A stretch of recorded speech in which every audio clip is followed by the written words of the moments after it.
A gente tinha combinado aqui fazer mais uma rodada aqui de intervenções. Eu só vou pedir, ela vai ser poucas intervenções e pedir para as pessoas, sem prejuízo do raciocínio, serem concisas. Para a gente tentar sair daqui por volta de umas 10 horas. Bom, como é que você chama? Rafael. Então, durante a fala do Rafael, quem quiser se inscrever, por favor, faça a sua inscrição para a gente concluir aqui essa segunda rodada. Rafael.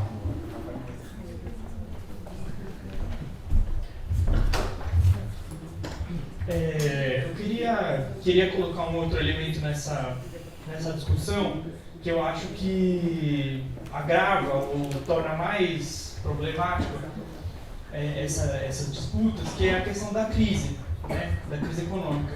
Porque eu acho que a gente está chegando num momento, a gente viveu um momento em que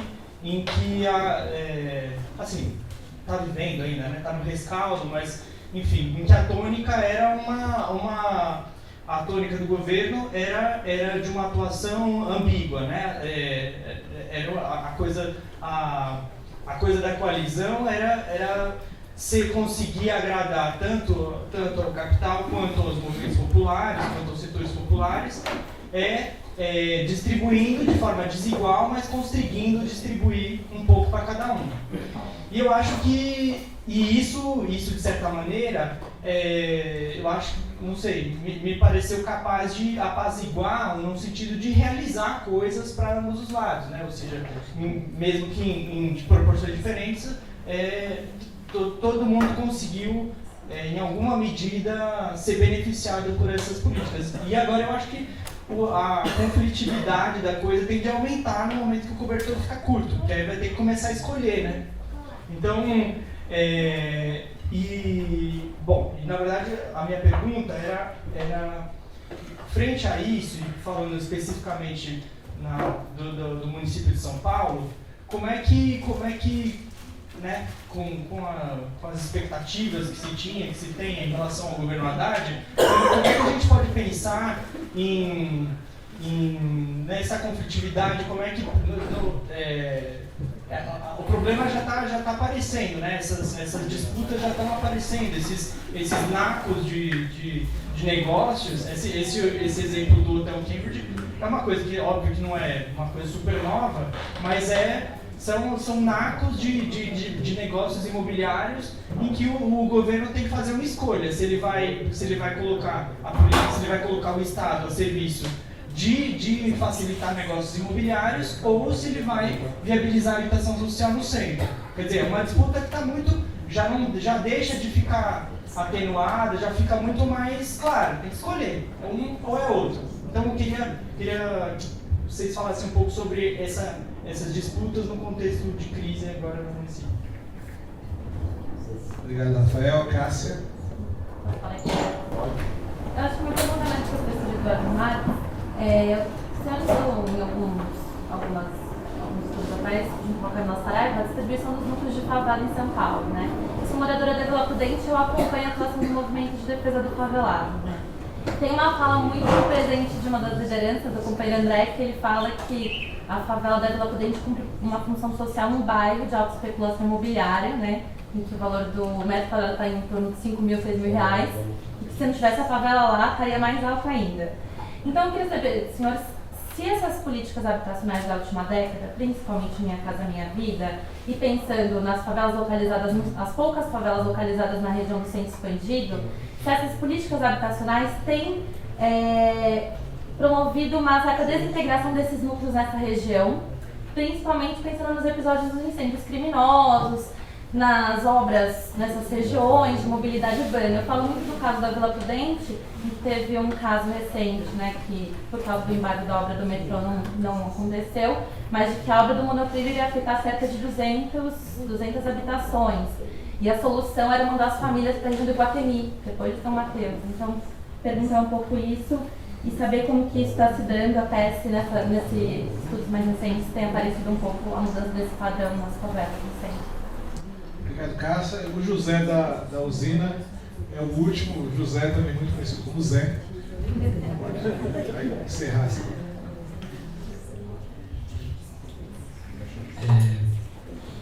Eu queria levantar uma questão, né, que acaba um pouco abrindo bastante o foco, né, do debate, mas que eu acho que é importante, assim, né, que é essa coisa de a gente fica muito focado em buscar uma solução para esse programa, né, que está aí, e que a gente vê que na prática acaba reproduzindo vários erros do passado, né, mas às vezes perde um pouco a perspectiva de que a solução do problema urbano, às vezes ela passa muito pelas questões urbanas, obviamente, né, mas ela passa inclusive por outras questões que estão para fora do problema urbano, e que a gente não pode perder de perspectiva se for para ter uma transformação profunda mesmo, né? Então, quer dizer, o problema urbano no Brasil não se resolve sem uma profunda reforma agrária, né? Eu acho que isso é um debate que não se pode perder, mesmo nesse momento em que a questão urbana ela se acirrou muito e houve um deslocamento da luta dos movimentos sociais, né, para a questão urbana, mas não se pode, eu acho, perder de perspectiva que existe um problema estrutural, né, de um país que nunca fez uma reforma agrária e que existe um inchaço das cidades constante, né, que não vai se resolver por si só, né. E outra questão também é que o programa, né, Minha Casa Minha Vida, ele cada vez mais dá provas de que ele é muito mais um programa, isso é uma crítica que é feita desde o início, né, mas que vai se comprovando na prática, ele é muito mais um programa econômico do que um programa habitacional, né. Porque, por exemplo, né, várias dessas questões que foram colocadas, às vezes muitas delas precisam ser historicizadas, né.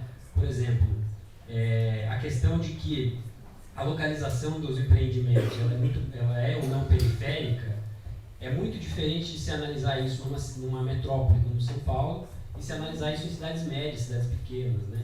Porque a política ela é chapada, ela vale igual para todo mundo, né? E o que está acontecendo é que no presente, esse programa, o programa Minha Casa Minha Vida, ele está fazendo com muitas cidades, né, do interior o que o BNH fez no passado com São Paulo, Rio de Janeiro, né?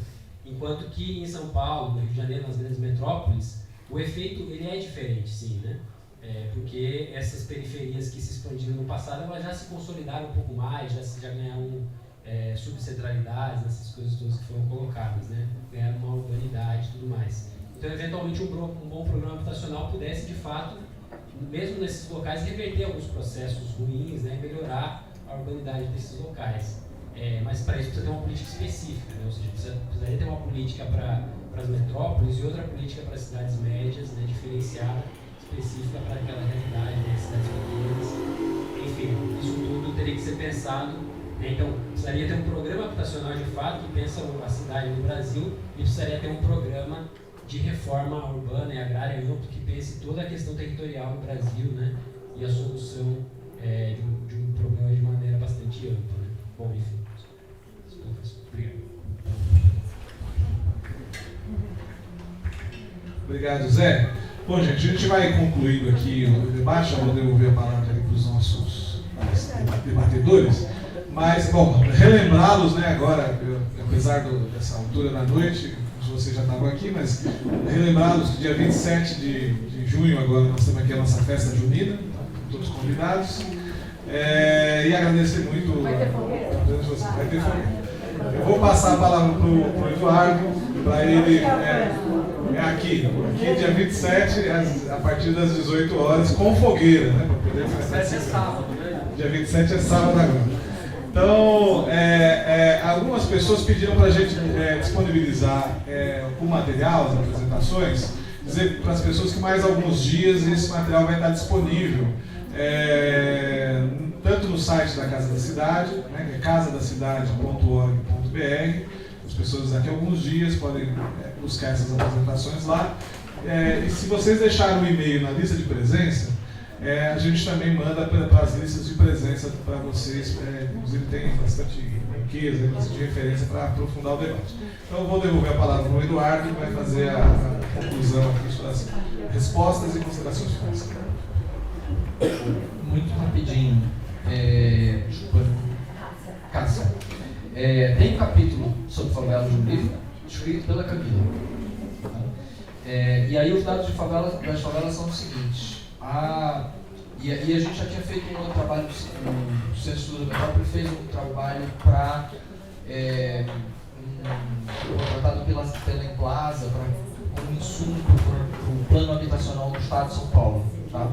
Que em que a gente atualizou uma metodologia que a gente desenvolveu para o Ministério das Cidades, com os dados de 2000, para assentamentos precários no Brasil inteiro, lançou um livro, etc. e tal, e a Emplasa pediu para a gente fazer com os dados de 2010. Então, esse negócio que eu vou falar tem a ver com o artigo da Camila, mas também com esse outro trabalho que a gente fez com dados diferentes, que são dados do censo, mas trabalhados com essa metodologia.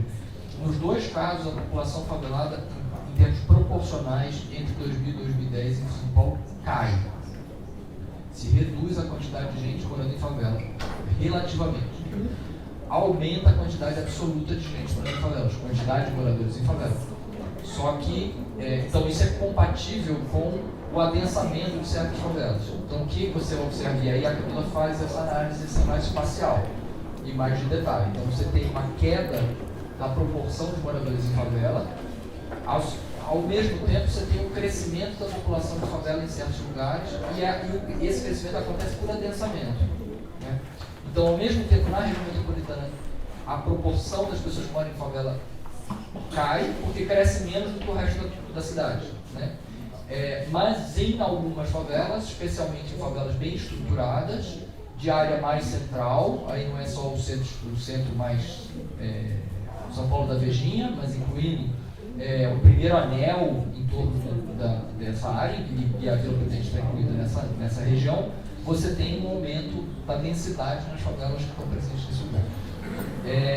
Qual é o efeito dos incêndios e remoção a gente não sabe mensurar, eu não posso falar sobre isso. Qual é o efeito do Minha Casa Minha Vida sobre isso? Também não faço a menor ideia. Na verdade, uma coisa importante é que o Minha Casa Minha Vida, a gente não consegue mensurar o efeito dele sobre o censo, porque ele começou em 2009 e o censo só entrevistou as pessoas que estavam morando em 2010. Então, só no próximo censo a gente realmente vai ter poder saber exatamente o que aconteceu. E, por enquanto, tem que comparar com o negócio do déficit, que tem aqueles problemas que estão discutindo. E para o Zé, só uma observação. Nas cidades médias, a situação é bem melhor, porque a terra é mais barata.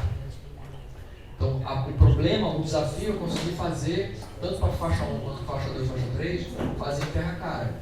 E nas cidades médias, a tendência é que a cidade seja mais...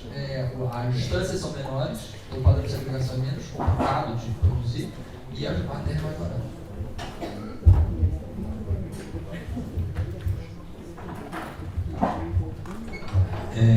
Então, eu queria agradecer também pelas questões.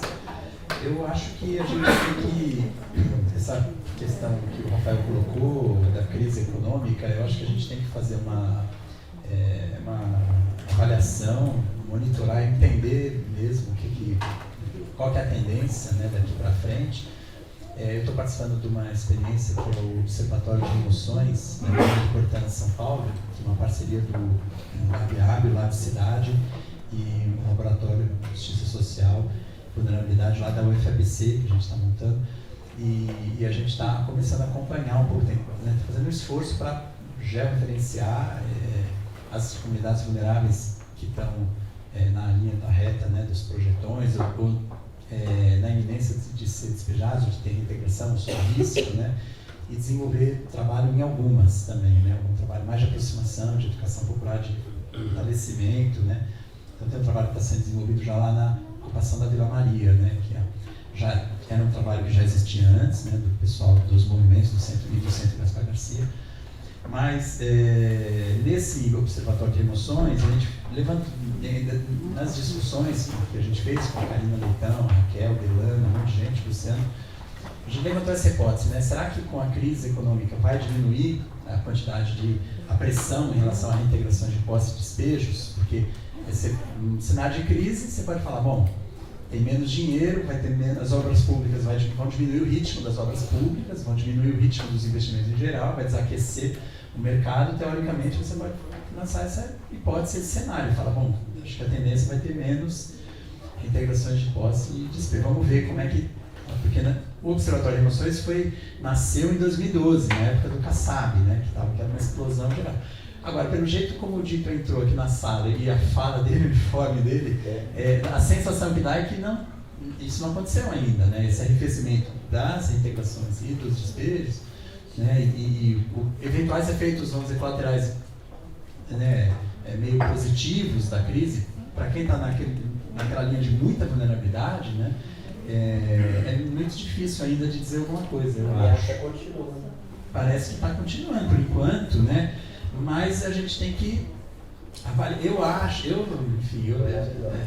Talvez é um pensamento meio poliano, intuitivo poliano, meio burro, não muito inteligente. Essa coisa de que a crise, toda crise tem uma coisa que a gente pode aprender com ela.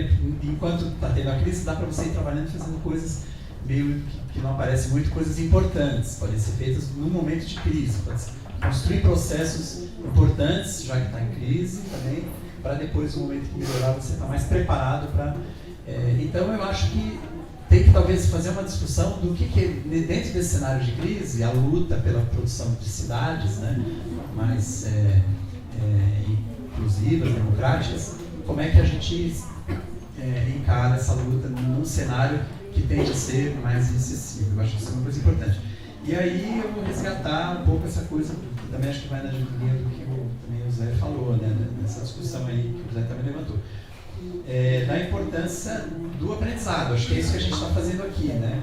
Então, que a Casa da Cidade, cada movimento, cada associação, cada universidade, a gente está debatendo, está pondo nas redes essa coisa de a gente esclarecer a pedagogia do confronto, né? Que o Dito inaugurou aí, todo lugar que se fala em pedagogia do confronto, todo mundo acha muito bacana e eu fico levando isso. Ele nem lembra, ele nem fala isso aí por aí, mas eu fico falando, demorou. Mas eu sempre falo que foi ele que criou, né? E mesmo que está muito complicado aí, acho que o desenvolvedor tem razão, acho que a gente tem um esforço gigantesco de criar um sistema de regulação das cidades. Esse é um trabalho hercúleo, talvez a gente não consiga. Vai ser um processo mesmo de médio e longo prazo, assim. A gente não vai ver, vai ser uma coisa possível. Mas a gente tem que acreditar, não tem que ficar, né? Que nem uma vez na banca, o Luiz Corrara, num momento meio de tristeza, meio pessimista, que estava todo mundo com as cidades, a Emília fez um questionamento, estava todo mundo, essa coisa da esperança pintou, e aí dá para ter esperança, não dá? Aí o Luiz fez uma resposta genial, assim, aquela coloquialidade dele. Ele falou, olha, eu não tenho direito de não ter esperança, né? Porque quando eu vou num cortiço, ou eu vou em algum lugar, as pessoas olham para mim com esperança de alguma coisa. Se eu não tenho esperança, eu estou matando a esperança do outro, né?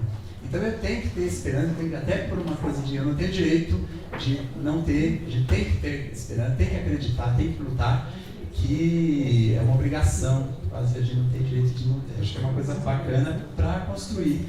E aí não é distribuir casa, né? Acho que essa que é uma questão, é para construir cidades. E aí, então, por isso é que a ambição é lá em cima, a tarefa não é fácil. Mas valeu, parabéns aí, obrigado pelo debate. Bom, também só agradecer de novo essa oportunidade e acho que tem algumas coisas que ficaram aqui para mim, né, assim, a gente começou falando da localização no Minha Casa Minha Vida, né, falou um pouco da localização do entidades e falou da produção de habitação em área central como talvez a utopia maior, né, de você ter habitação bem localizada, né. Eu acho que uma coisa só para lembrar ainda, né, que a faixa 1 na região metropolitana, uma boa parte, né, no município de São Paulo também, uma boa parte foi produzida em terrenos que eram da Coab, né, em terrenos que eram já patrimônio da Coab. Então, esse padrão de inserção também tem a ver com uma política onde o Estado era mais presente há muitos anos.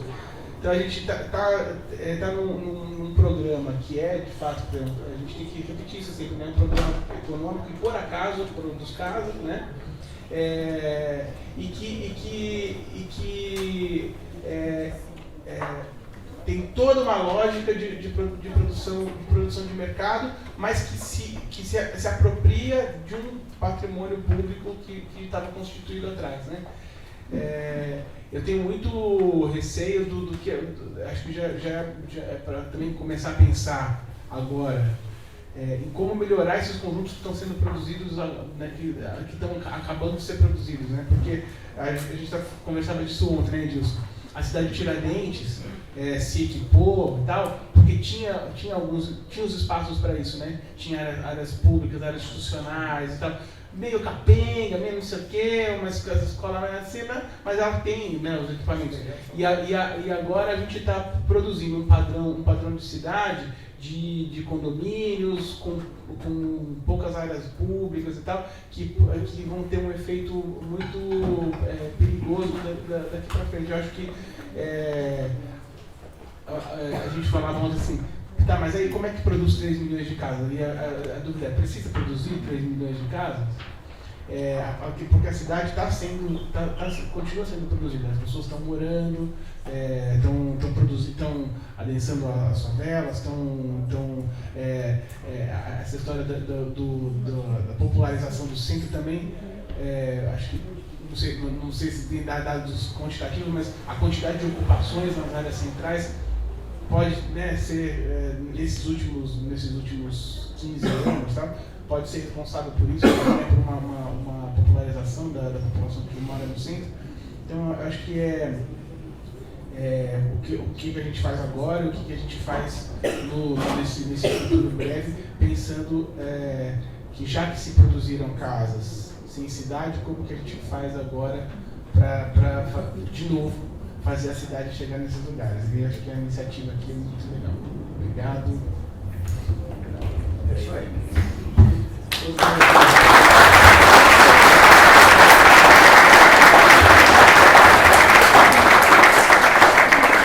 Muito obrigado aqui aos nossos companheiros debatedores, muito obrigado a todos vocês. Até dia 27 na festa junina e até terça no próximo evento.